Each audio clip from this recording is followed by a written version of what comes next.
ഇവർക്ക് നാളെയും അവധി എന്ന അറിയിപ്പും കേരളത്തിലെ ഏറ്റവും പുതിയ കാലാവസ്ഥ മുന്നറിയിപ്പും നാളെ അവധി കിട്ടാൻ സാധ്യതയുള്ള 5 ജില്ലകളെക്കുറിച്ചുള്ള അറിയിപ്പുമാണ് ഇന്നത്തെ വീഡിയോയിൽ നിങ്ങളുമായി പങ്കുവെക്കുന്നത്.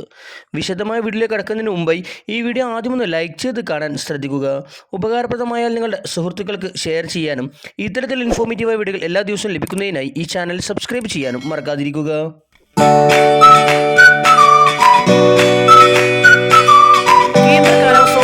ഏറ്റവും പുതിയ മഴ മുന്നറിയിപ്പ് പ്രകാരം 9/6/2026 അഥവാ ഇന്ന് കോഴിക്കോട്, കണ്ണൂർ, കാസർഗോഡ് ജില്ലകളിൽ റെഡ് അലർട്ട് പ്രഖ്യാപിച്ചിരിക്കുന്നു. ഇന്ന് ഓറഞ്ച് അലർട്ട് പ്രഖ്യാപിച്ചിരിക്കുന്നത് മലപ്പുറം, വയനാട് ജില്ലകളിലാണ്. ഈ ജില്ലകളിൽ മാത്രമാണ് നാളെ അവധി സാധ്യതയുള്ളത്. നാളെ മലപ്പുറം, കോഴിക്കോട്, വയനാട്, കണ്ണൂർ, കാസർഗോഡ് ജില്ലകളിൽ യെല്ലോ അലർട്ടാണ്.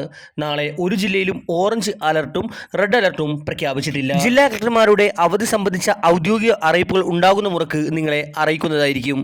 ഇതേസമയം വയനാട് ജില്ലയിൽ ഷിഗല്ല സ്ഥിരീകരണത്തിൽ ബത്തേരിയിൽ പരിശോധന ഊർജിതമാക്കി ആരോഗ്യവകുപ്പ്. കോളിയാടി മാർ ബസേലിയസ് സ്കൂളിന് ഒരാഴ്ച അവധി പ്രഖ്യാപിച്ചു. സ്കൂളിലും പരിസര പ്രദേശങ്ങളിലും പ്രതിരോധ പ്രവർത്തനങ്ങൾ ആരോഗ്യവകുപ്പ് ഊർജിതമാക്കി. ഈ സ്കൂളിന് മാത്രമാണ് നാളെ അവധിയുള്ളത്. Thanks for watching.